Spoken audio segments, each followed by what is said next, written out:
What I'd like to do now is explore the various options available to us through the user interface for adjusting a view mode. One of the other advantages to using a view mode to modify the output of your node is that we don't add any custom code. We don't have to have a custom module in order to do it. So if you're looking for a quick option here, this is one way to get it. So what I've done is gone to admin structures types on our site, and you see a list of the default types added with Drupal 7. And what we're going to do is click the Manage Display link next to the content type that we want to adjust. Okay, on this page there's a few components to take note of.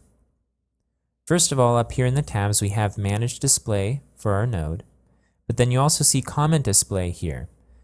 So one idea behind view modes is that in contrast to previous versions of Drupal, view modes can be applied to multiple entity types. So they're not just applicable to nodes, but they're applicable to comments or fields or any other type of entity in Drupal.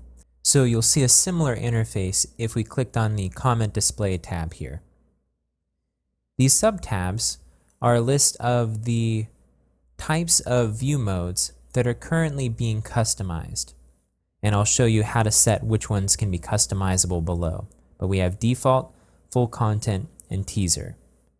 I believe the idea behind the default setting is that when a module or a contributed module adds a build mode without setting the default parameters for the fields and which field formatters are being used, that the default will be used. Okay, and we can click any of these to look at the field order on these particular view modes. As we go down, we see a table that lists the field, how the label will be displayed, and what field formatter is being used.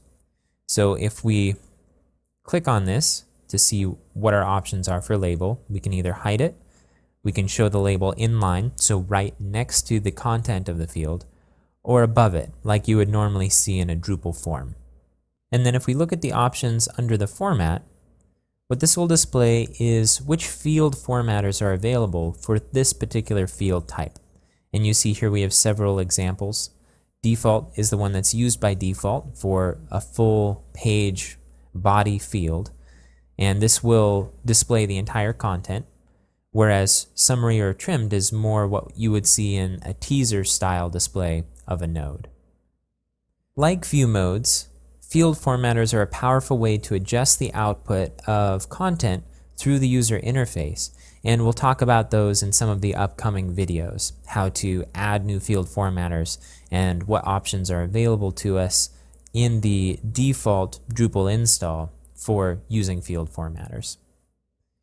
We can also adjust the order of these fields by dragging and dropping, and for some types of fields there's additional configuration, which you can see right over here with this cogwheel button.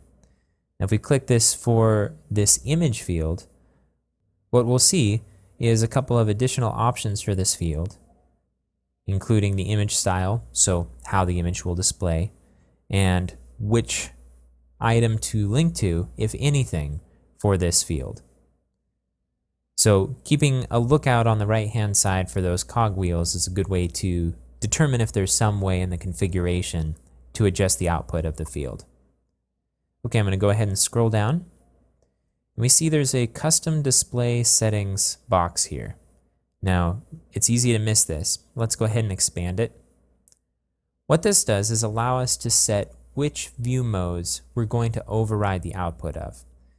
So you see that full content and teaser are checked here, but if we went ahead and checked the rest of them, let's see how that changes the output of this page. I'm going to go ahead and click Save. And then at the top of the page, you'll see now that we have a number of additional sub-tabs here that we can click to adjust the order of fields or the output of fields for these particular view modes.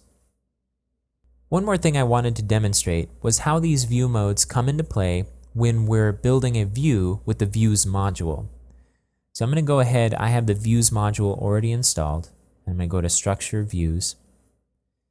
So what I'm going to do is take a view that I've already created called test view here, and I'm just going to click the edit link.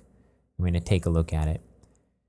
Right now this view uses fields in order to render its display. So you see here we have a row style set to fields. Now I'm getting a little bit into the views module here, and we'll cover the views module in future videos.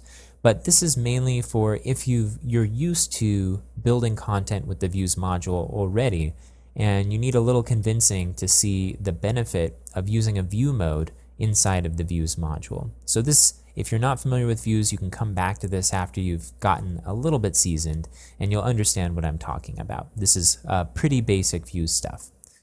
So we're setting the row style to fields here, which means that we have to pull in all of our fields and format them in this fields box here. So instead of doing this, if we use a build mode, I'm going to go to the row style settings and click what currently says fields and scroll down to our settings. And I'm going to click node here and update. Now we have the option of selecting a build mode. Now again, this is a synonymous term to view mode. Build mode was the term that was used in Drupal 6. So this is just a carryover from that. And you see here that we can select from the various options that we had on that form. So if you compare the user interface here and the multi-step process of adjusting the output of a view to the integrated aspect of working with a view mode directly in the display settings of a node, that is a much simpler interface, much easier for a site builder to use. And it also means that when we would typically be spending a good amount of time configuring this field section in views, we can instead make those adjustments in one place, make that build mode or that view mode, and then use that across multiple views simply by selecting the build mode. So it's one input to change rather than a whole slew of inputs inside of the field section of a view.